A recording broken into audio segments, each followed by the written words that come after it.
memerangi. Sesuatu yang kita perangi, dia akan berontak dan melawan. Harusnya kemiskinan kita rangkul untuk kita sadarkan.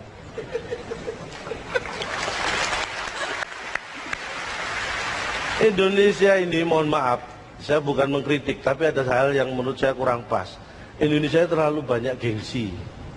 Ketika kita banyak ngomong, tidak bertindak, kita dianggap hanya bisa ngomong. Itu juga menjadi kendala memberantas korupsi dan kemiskinan.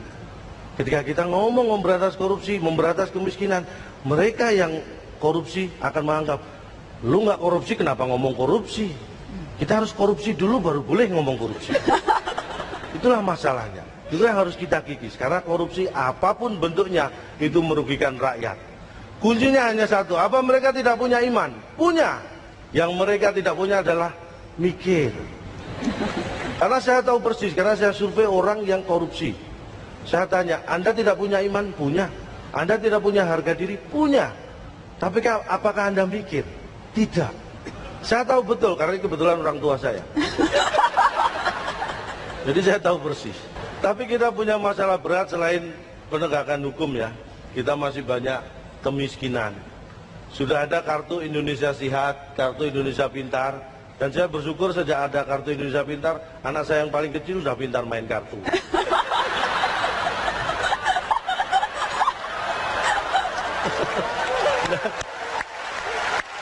Tapi yang harus kita punya bersama tanpa diberi adalah kartu Indonesia Sadar. Kita harus sadar menjadi bangsa Indonesia, kita harus mulai mikir. Karena apa? Pikiran itu hanya berfungsi seperti parasit. Ingat ya, parasit itu bisa berfungsi baik ketika dia terbuka dan berkembang. Pikiran juga harus seperti itu. Pikiran Anda harus terbuka dan berkembang supaya Anda bisa menjadi orang yang baik. Mungkin masih banyak koruptor. Kenapa masih banyak orang korupsi? Bedanya apa? Korupsi, koruptor. Kalau Anda menganggap koruptor adalah orang yang korupsi, itu salah. Tidak semua orang yang korupsi itu koruptor. Karena koruptor itu hanya orang yang ketangkap korupsi. Selama belum tertangkap, mungkin mereka masih pejabat, bukan koruptor. Jadi, yang harus Anda ingat, kenapa banyak koruptor? Karena memang level koruptor lebih tinggi dari pejabat. Dan untuk menjadi koruptor memang harus jadi pejabat. Kalau pelawak seperti apa? Saya apa yang dikorupsi? Ya untung ada teman pelawak yang sudah mulai belajar. Menggunakan azas praduga tak bersalah. Supaya kita tidak membenarkan sesuatu dengan cara yang salah. Jadi kalau kita melihat koruptor jangan dilihat dari rumahnya. Jangan dilihat dari mobilnya. Karena apa? Kalau kita melihat dari rumahnya, kita melihat dari mobilnya, berarti kita maling. Karena kita ada di rumah koruptor itu. Padahal dia di luar rumah. Jadi perhatikan baik-baik. Ingat, Indonesia tidak akan jatuh karena ada ribuan pengemis, ribuan orang miskin. Tapi Indonesia bisa jatuh karena 10 koruptor. Untuk itu, kita pertahankan koruptor tidak boleh lebih dari 9.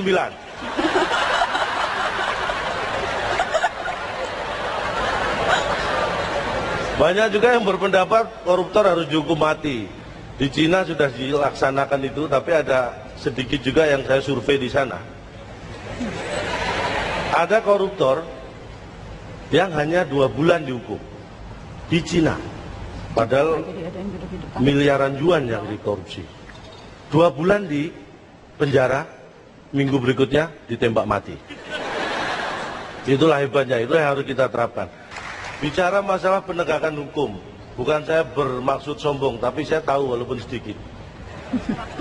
Ketika kita menegakkan hukum, di mana kita punya kedaulatan masalah itu, banyak tekanan dari bangsa lain. Prancis, Australia. Saya ingat hukum Newton. Tekanan itu bisa menimbulkan gaya. Kenapa negara kita mendapat banyak tekanan? Karena Prancis sama Australia kebanyakan gaya.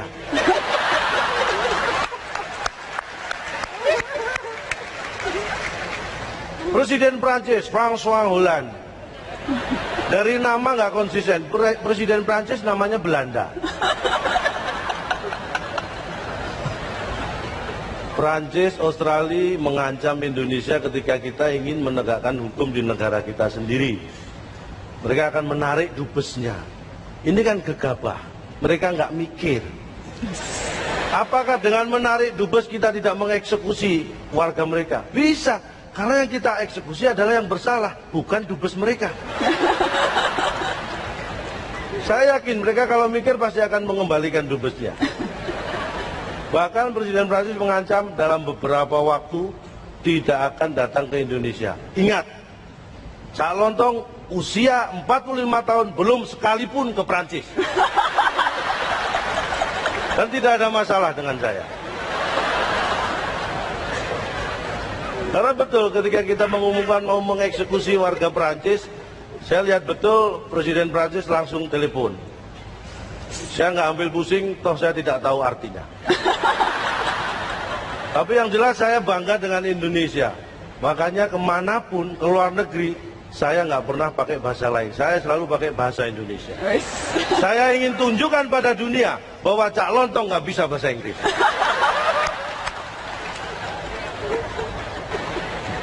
Tapi kita bicara masalah mimpi Indonesia.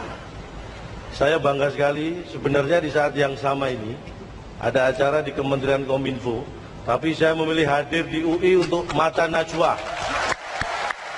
Mohon maaf, semua tidak perlu tepuk tangan, saya tidak hadir di Kominfo karena memang tidak diundang. Saya hanya sampaikan di sana ada acara. Bicara masalah mimpi, visi tanpa aksi itu adalah mimpi. Tapi aksi tanpa visi itu mimpi buruk. Jadi erat kaitannya ketika kita punya visi, kita harus memperjuangkan sebagai aksi. Dan kita harus berbangga karena pemerintah fokus pada pembangunan maritim. Kita ingat betul, kita 2/3 luas dari Indonesia ini adalah air, lautan. Jadi kalau dulu lautan api, Maribung rebut kembali, sekarang lautan ikan, maritim rebut kembali.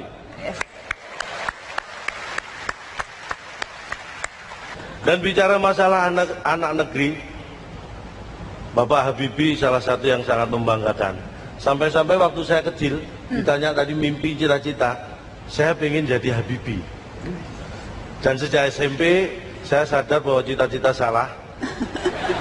Benar. Saya sadari cita-cita saya salah kalau ingin seperti Habibie ketika SMP. Karena ketika SMP, mohon maaf, tinggi badan saya sudah lebih tinggi dari Pak Habibie. Jadi saya nggak bisa seperti Pak Habibie. Tapi semangatnya. Cintanya, Cak Lontong? Ya? Cintanya seperti cinta Habibie Ainun tidak? Oh, kalau cinta dengan pasangan saya nomor 1. Kenapa cinta pasangan saya nomor 1? Karena ada nomor 2, nomor 3. Bukan seperti itu. Kalau saya sama istri itu jalan-jalan ke mall, dia selalu saya gandeng, nggak pernah saya lepas. Karena kalau saya lepas dia belanja nggak karuan. Makanya saya ingin Anda semua meniru Bapak Habibie, seseorang yang bisa mengagumkan dan dikagumi oleh Indonesia. Dan saya, Cak Lontong, hanya bisa mengagumi Pak Habibie dan Indonesia. Mudah-mudahan apa yang saya sampaikan kurang bermanfaat. Tetap semangat, jangan kapok menjadi Indonesia, dan banggalah menjadi warga negara Indonesia. Saya Cak Lontong.